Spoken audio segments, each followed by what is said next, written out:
Hello, glad you're back. And if this is the first time you're joining us, I hope by the end that you're going to click that like and subscribe button. We're going to talk today about why you need replacement costs as a line item in your budget. Now, I know for you, many of you, you're not even thinking about this as you're building your business plan.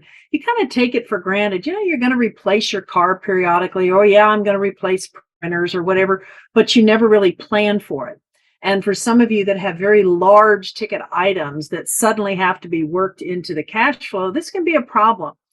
When I'm looking at most businesses that don't have a replacement cost account, one of the questions is, well, why do I really need that? Well, I'll just go borrow the money. Maybe you will, maybe you won't. But with the replacement costs, anytime that I pick up a piece of equipment and I put it on time, then I'm going to pay much more for that equipment than I would have paid for it had I paid cash. What's the difference? The difference on looking at that long term is when you cannot pay cash for an item, and sometimes it makes sense to borrow, sometimes it doesn't, then you're going to immediately add a new expense into your cash flow. That may or may not be absorbable. And you're also going to pay the higher price. If we have already got a replacement count that's built into our budget, as things come due, you're going to be able to already know that they're coming.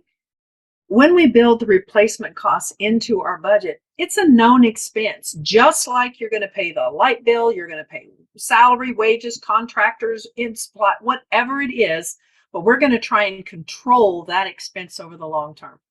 Now, I've got a course that deals just with how to calculate some of the replacement costs, and then also how to a completely separate piece that is, should you buy that piece of equipment because it's the end of the year and you're told you're going to pay taxes if you don't. Well, you may want to pay taxes. But when I'm looking at it, let me give you one very quick example. If I'm a business and I know that I'm going to have to replace my computers every 5 years, and you might have to replace them every 2 or 3. My climate, usually looking at about 2 because the salt air is not kind. So my costs are different than somebody who may be in a controlled environment and they need to do it every 5 years. But just to keep the math simple, if I go through and I set aside $100 a month, that's $1,200 a year, and $2,400 for a computer that I know I'm going to have to replace in 2 years. Well, if I have to replace 3 of them, now it's $300 a month at that point. But when I'm getting close to the lifespan on that computer, because I sure don't want to wait until it fails, that's about the most inconvenient thing that could ever happen, I want to be in a position to start watching so that when some of those are put on sale that meets what I need, that I can get a discount on the cost of the computer because I am not desperate for whatever they have got on the shelf at that point or whatever I want to have built for me. There's going to be a lag time. And I can pick those up in multiples so that all of us are pretty much on the same scale. And if one of them fails, usually I haven't lost everything and there's a minimal amount of hassle. We all know there's an amount of hassle in putting everything onto the new computer, but do it once, be done with it at that point. Now, what about a vehicle? Well, it depends on how long you're going to vehicle. If you're in real estate, I have some real estate agents, they do a lot of miles, they replace the car every year because it is also an impression type of a thing with the clients that they're working with. Some of you have delivery vans, some of you have other heavy equipment that may have a lifespan of 10 or 15 years. Okay, now if we're past the equipment, what about your roofs? Yeah, you own the building? You ever going to do maintenance on it? Do you budget for that? What about the big stuff that's going to happen?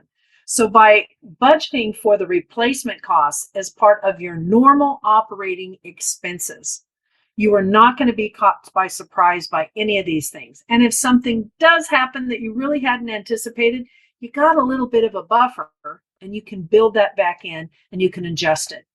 For most of my business owners, you need to do this at least once a year. I have some that do it every 6 months or a quarter because their businesses are in changing dynamics. And they need to adjust to wherever the trends are taking them for their particular business, or if they're looking at leaning and going into another direction. So it doesn't have to be a hard thing. And I know when you're trying to build your business and budget out your business, and some of you who have done business plans, whatever, where's the replacement cost? There are several other categories that I often do not see when you're budgeting out your cash flow that will pop off the page to me instantly.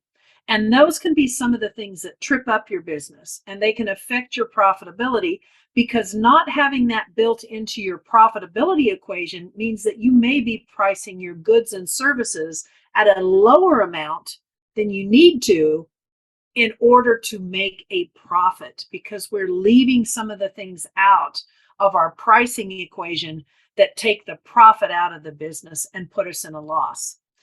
I have a real passion for this because if you look at the statistics, folks, 60% of you who are watching this, statistically, 60%, you're losing money. You're failing. You're barely breaking even. And it's these kind of things that if we can dial you in a little better, we can help you be in the 40% who is making a profit, who's pricing things correctly, who's able to weather some of the difficulties because you're adjusting very quickly. So I hope you found that this real quick little short topic on why you need replacement costs as a part of your budget, and chances are you don't, that this can be one of the other ways that when we're helping our clients to build their bottom lines, we're trying to help them look at a variety of areas. If you enjoyed this video, by all means, please click the like button. Also subscribe to the channel.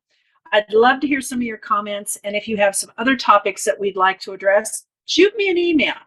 So if you haven't done it already, click the like button and please peruse a little bit. We've got a lot of videos up that can be helpful to you. And I look forward to seeing you back here really soon. Have a blessed day.